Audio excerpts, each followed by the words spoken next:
Hi, welcome back to my channel. In today's video, we are going to dive into a new guide. This time, it's for the assassin. I'm going to introduce you to my build for this class. Let's take a look through the fate bounds that I use for this build. These are the fate bounds that I'm currently using. Let's talk a bit about the fate bounds. Just a heads up, the fate bounds might vary, depending on the weapon you choose. For me, I will use these two weapons. Here are the effects of boss spirits for each weapon, and the corresponding fixed fate bounds for each one. Choose what you want to use based on your interest. Now, I would like to give a brief overview of how the fate bounds for this build work. I use blowout and blowout hex for larger skill areas. If you don't want to use the hex version, 3/3 blowout is enough. You can use the charged attack buff from this weapon to gain a larger skill area. Don't forget to use the buff amplification chip on the weapon in order to extend the buff's duration. Next is onslaught. This fate bound makes your overtime effects happen faster. It works pretty well with the skill gale flash and the bleed effect. Dexterity boost significantly increases your character's dexterity, providing more attack power, and could go up to 80% dodge rate. And as for the fate-bound serendipity, let me explain why I use it.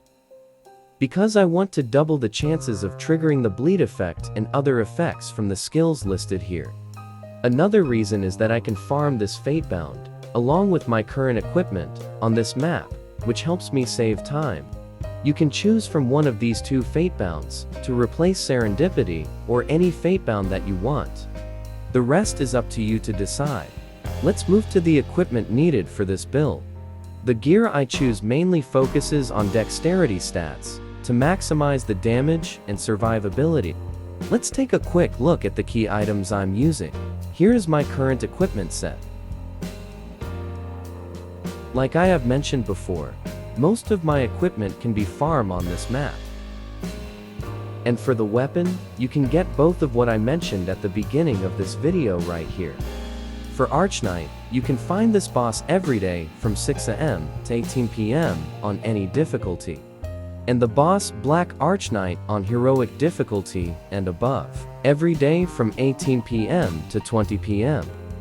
For the ring, get it from Ember Trials, by choosing the boss with the fate bound you need. As for the necklace, I am using the Primo Hellheart. It provides a 10% boost to all three stats, along with some extra DPS. In addition, there are certain pieces of equipment with specific modifiers that can further boost the strength of this build. Here are some of them. You can get them from this NPC, but it will cost you some money to get the right fate bounds. We have covered the equipment choices. Let's move on to substat prioritization. Here what you want to have on your equipments. If you want big damage, get extra physical damage as much as possible. For the skill allocation, you can take the skill tree as a reference and adjust it to your liking. And here are the Valkyrie boons that I'm using. Because I only use pets for farming, so use any pet you want. Here are the two pets that I'm using and their equipment. For the Eidolon, this is what I'm using. You can change between Archknight and Don Krull based on your situations. Now, I'll show you a video of me testing the damage of this build on Scarecrow.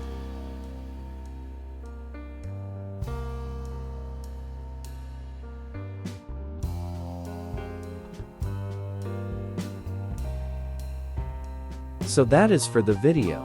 If you like or think my video is helpful, please consider to like and subscribe for more. Comment down below if is there anything I need to improve. Thanks again, and see you next time.